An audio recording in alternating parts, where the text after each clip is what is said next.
सर्वप्रथम तुम्हाला सर्वांना नमस्कार. आपली क्लर्कची परीक्षा 26 एप्रिल 2026ला होणार आहे, हे कन्फर्म झालं आहे. त्या हिशोबाने आपण आपली तयारी असू द्या. आपण मागच्या लेक्चरला बोललो होतो की पेपर 26 एप्रिललाच होणार आहे आणि 26 एप्रिललाच होईल. मी आता असं समजतो की सर्वजण व्यवस्थित अभ्यास करत असणार, कारण की प्रत्येकाला स्वतःची काळजी असते, की त्या काळजीपोटी अभ्यास करतोच. कारण की आज सरकारी नोकरी मिळणं हे खूप महत्त्वाचं झालेलं आहे. कुठलीही पोस्ट छोटी नसते.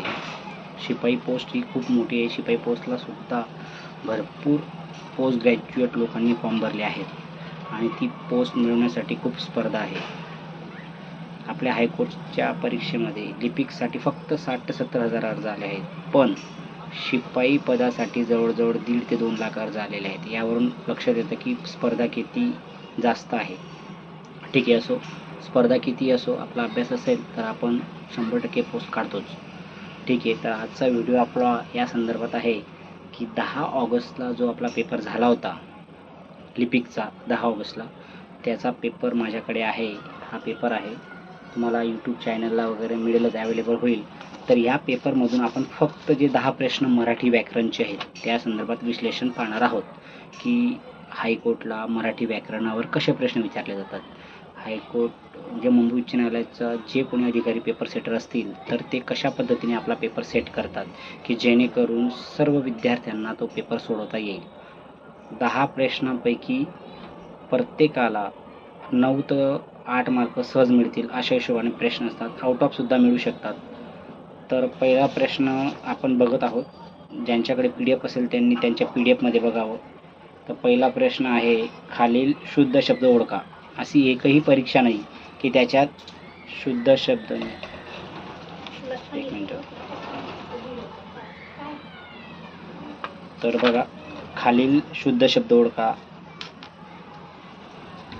हा पेपर आहे. आणि आतापर्यंत हायकोर्टचे जेवढेही पेपर झाले आहेत, हायकोर्ट असो किंवा MPSCचे पेपर असो, पोलीस भरती असो, तर एक टॉपिकवर 100% प्रश्न येतो, तो म्हणजे शुद्ध शब्द ओळखा.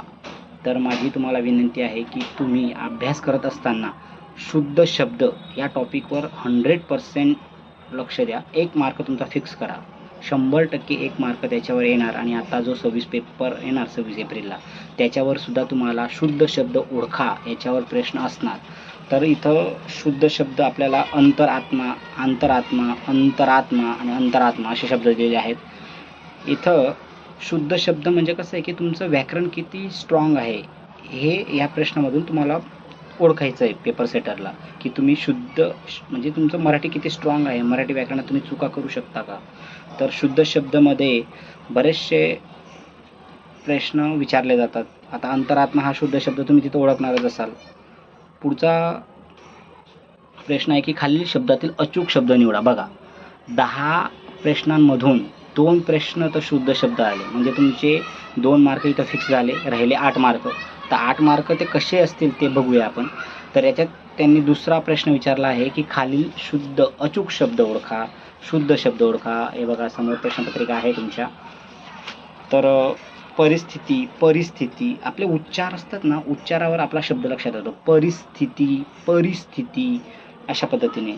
आता तिसरा प्रश्न आहे की टोपण नाव असतं मराठी व्याकरणामध्ये, प्रत्येकाचं टोपण नाव असतं. फॉर एक्झाम्पल, रानकवी नादो मानव, बालकवी त्र्यंबक बापूजी ठोंबरे, कुसुमाग्रज, आता त्यांना विवा शिरवाडकर म्हणतात. तसा हा मागच्या वर्षी म्हणजे 10 ऑगस्टला हायकोर्टच्या लिपिकच्या पेपरला विचारला आहे की कवी सोममित्र म्हणून कोणाला ओळखलं जातं. तर ते आपले किशोर कदम याचं उत्तर आहे, ते सगळ्यांना माहितीच असेल. तर या प्रश्नाचा बेस घेऊन येणाऱ्या 26 एप्रिलला प्रश्न येऊ शकतो की लोकहितवादी म्हणून कोण ओळखलं जातं किंवा गोविंदग्राज म्हणून कोण ओळखलं जातं. फॉर एक्झाम्पल, बालकवी, मी तुम्हाला मगाशीच बोललो, बालकवी, रानकवी, निसर्गकवी, असे वेगवेगळे टोपण नावावर तुम्हाला येणार. तर तुम्ही हा 1 मार्क फिक्स करा. तुमचे 2 प्रश्न किंवा 1 मार्क शुद्ध शब्द ओळखा याच्यावर 1 मार्क तुमचा झालाच. परत टोपण नावं, साहित्यिकांची टोपण नावं, लेखक त्यांना टोपण नावं असतात. कुसुमाग्रज, विवा शिरवाडकर, पु ल देशपांडेंचं एक नाव असेल, असे वेगवेगळे ते एक तुम्ही करा. म्हणजे तुमचे 10 पैकी पैकीच्या पैकी मार्क कसे मिळतील या दृष्टीने तुम्ही मराठीची तयारी करा. मराठीला 10 प्रश्न आहेत, पण ते 10 प्रश्न तुमच्या हाताचे असतात आणि ते तुम्हाला फिक्स मिळतील. तर आता 4था प्रश्न आहे, त्यांनी वाक्यांचे प्रकार ओळखा याच्यावर विचारलेला आहे. गड आला पण सिंह गेला. आता हे जे वाक्य आहे हे संयुक्त वाक्य आहे, मिश्र वाक्य आहे, केवळ वाक्य असं त्यांनी सांगितलेलं आहे. तुम्हाला माहिती आहे वाक्यांचे प्रकार वेगवेगळे प्रकार पडतात. आता मराठी व्याकरणामध्ये अवयवी भाव किंवा उभयान्वी अवयव याच्यामध्ये तुम्हाला ते टॉपिक शिकायला मिळेल. संयुक्त वाक्य कसं असतं, मिश्र वाक्य कसं असतं. आता मिश्र वाक्य शक्यतो जर तर, जेव्हा तेव्हा, न्यूनत्वबोधक. संयुक्त वाक्यामध्ये कसं असतं माहिती आहे का, आणि व हे जे अवयव असतात ना यांचा वापर होतो.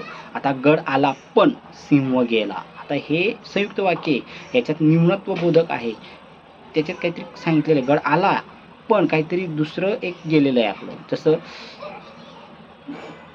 की मी आणि तो आम्ही गावाला जाणार आहोत. 2 वाक्य जे जोडतं ना ते संयुक्त वाक्य असतं. आणि मिश्र वाक्यामध्ये कसं असतं, मिश्र वाक्यामध्ये जर तरने सुरुवात असते, संकेतबोधक असतो. जर पाऊस पडला तर हवेत गारवा येणार, असे जे उदाहरण असतात. आणि केवळ वाक्य म्हणजे कसं असतं, एकच काळ एकच क्रियापद असतं, त्याला केवळ वाक्य म्हणतात. ते आपण पुढे बघणार आहोत. आता आपण फक्त एक मराठीचे 10 प्रश्न कसे होते या संदर्भात हा व्हिडिओ आहे. पुढचा 5वा प्रश्न त्यांनी विचारला होता,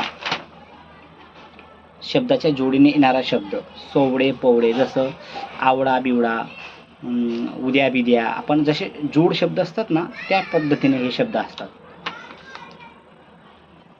हा 5वा प्रश्न विचारला होता. आता त्यांनी 6वा प्रश्न विचारलेला आहे, एक म्हण किंवा वाक्प्रचार विचारलेला आहे. आता हात टेकणे म्हणजे काय. आता आपण म्हणतो ना एखाद्या गोष्टीला मी हात टेकले बाबा तुला, म्हणजे आपण शरण जातो, धीर सोडतो, त्या हिशोबाने असा प्रश्न आहे. की वाक्प्रचारवर एक प्रश्न असेल. तुम्हाला पुन्हा एकदा सांगतो की येणाऱ्या 26 एप्रिलला मराठी व्याकरणावर फक्त 10 प्रश्न असतील, पण ते 10 प्रश्नांचं विश्लेषण जर तुम्ही बघितलं तर तुमचे 1 किंवा 2 प्रश्न हा शुद्ध शब्द ओळखा राहणारच, 100% राहणार. लिहून घ्या माझ्याकडून की शुद्ध शब्दावर प्रश्न येणारच. तुम्ही जेव्हा पेपरला जाणार तेव्हा तुम्हाला माझे शब्द आठवतीलच की शुद्ध शब्दावर 100% प्रश्न असणार, त्याच्याबद्दल कुठलीच मनात शंका नाही आहे. परत टोपण, साहित्यिकांची टोपण नावं हा एक प्रश्न आहे, तो पुढच्या वेळेस पण येऊ शकतो, रिपीट होऊ शकतो. कारण की पेपर सेटर हा कोणी का असेना, समजा मी पेपर सेट करत असेल तर मी पण मागचे प्रश्नपत्रिकांचा रेफरन्स घेईल आणि त्या हिशोबाने प्रश्न तयार करेल. आणि प्रश्न तयार करताना आहे ना सगळ्या विद्यार्थ्यांचा विचार केला जातो. असं नाही की एकदम अभ्यासू असेल, जनरली सर्वसामान्यांना येतील असेच प्रश्न तयार केले जातात. आता त्यांनी संधीचे प्रकार ओळखा असा एक 7वा प्रश्न विचारलेला आहे. संधी. संधी तुम्हाला माहिती असेल, वेगवेगळ्या संधी असतात. स्वर संधी, विसर्ग संधी, जोड संधी. आता सज्जन, सत्जन, स्वर आहे ना याच्यात, सत्जन, व्यंजन आहे, स्वर आहे, हे तुम्हाला ओळखायचं आहे. हे बघा याच्यात विचारलेलं आहे. परत वाक्प्रचारावर दुसरा प्रश्न आहे, म्हणजे वाक्प्रचारावर 2 झाले, शुद्ध शब्दावर 2 झाले, एक टोपण नाव, एक शब्द जोड शब्द, वाक्प्रचार ओळखा किंवा मग शब्दांचे प्रकार ओळखा, वाक्यांचे प्रकार ओळखा, याच्यावर एक प्रश्न आहे. परत क्रियाविशेषण अवयव ओळखा असा एक प्रश्न आहे, तो मोठ्याने गातो. या वाक्यातील क्रियाविशेषण ओळखा, तो मोठ्याने गातो. आता गाणारा कोण आहे, तोय. गाण्याची क्रिया करणं त्याच्यावर येतं. आता गातो, कशा गातोय पण कसं गातोय, मोठ्याने, म्हणजे हे क्रियाविशेषण. म्हणजे गातो हे क्रियापद आहे, त्या क्रियापदाबद्दल माहिती सांगतोय की ती क्रिया कशी करतोय, तो मोठ्याने करतोय, म्हणून तो मोठ्याने गातो. याच्याने मोठ्याने हे जे आहे ना हे क्रियाविशेषण अवयव आहे. फॉर एक्झाम्पल, तो जोरात पडतो. आता याच्या वाक्यामध्ये एक विशेषण जर म्हटलं, क्रियाविशेषण, तो पडतोय, पडणे ही क्रिया आहे, पण कसा पडतोय, जोराने पडतोय, म्हणजे हे क्रियाविशेषण झालं. त्यांनी परत विचारलेलं आहे खालील, हे विशेष नाम नाही. आता नाम, शब्दांच्या जाती तुम्हाला सगळ्यांना माहिती आहे, एकूण शब्दांच्या जाती 8 आहेत. त्या शब्दांच्या जातीवर एक प्रश्न असतो. आता इथं विशेष नाम नाही आहे. आता माहिती आहे का, नामाचे 3 प्रकार आहेत, एक सामान्य नाम, एक विशेष नाम, एक भाववाचक नाम, असे वेगवेगळे. तर विशेष नाम आणि सामान्य नाम याच्यात छोटा फरक सांगतो तुम्हाला मी.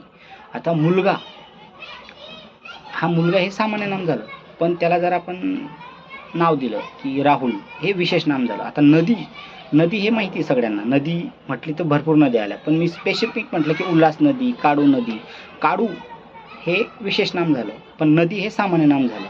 तसं पर्वत म्हटले, आता पर्वत म्हटले तर भरपूर पर्वत आले, तर त्याच्यामध्ये पर्वतामध्ये म्हटलं म्हणजे सामान्य पर्वत, पण जर मी म्हटलं हिमालय पर्वत, अरवली पर्वत, सातपुडा पर्वत हे विशेष नाम झाले. आणि भाववाचक नाम कसं असतं की ज्याच्यात पणा असतो, ज्याच्यात भाव दाखवला जातो. समजा हुशारकी, शाबासकी, प्रामाणिकपणा, संगत्व हे असे भाववाचक नाम असतात. तर विद्यार्थी मित्रांनो, इथं मराठीचे 10 प्रश्न मी तुम्हाला सांगितले कसे येतील. पुन्हा एकदा तुम्हाला सांगतो की येणाऱ्या 26 एप्रिलला 100% 10 प्रश्नांमध्ये मराठी व्याकरणाचे जर शब्दांचं प्रश्नांचं जर आपण क्वालिफिकेशन केलं, वेगवेगळं क्वालिफिकेशन म्हणजे आपण विश्लेषण म्हणूया, की वाक्प्रचारवर 2 प्रश्न, म्हणीवर 1 प्रश्न, शुद्ध शब्द ओळखा 2 प्रश्न, शब्दांच्या जातींवर 1 प्रश्न, टोपण नाव, असे 10 प्रश्न ते तयार होतात. तर 10 पैकी 10च्या 10 मार्क आपल्याला मिळू शकतील असा हा पेपर असतो. तुम्ही पेपर नक्की बघा. मी तुम्हाला आपल्या ग्रुपला शेअर करतो आणि पुन्हा एकदा सांगतो की आपला जो ग्रुप आहे त्या ग्रुपवर मेंबरशिप व्हा. तुम्हाला नवनवीन व्हिडिओ तिथं मिळतील आणि तुमच्या मित्रमैत्रिणींनाही सांगा. ही माझी तुम्हाला नम्र विनंती. धन्यवाद.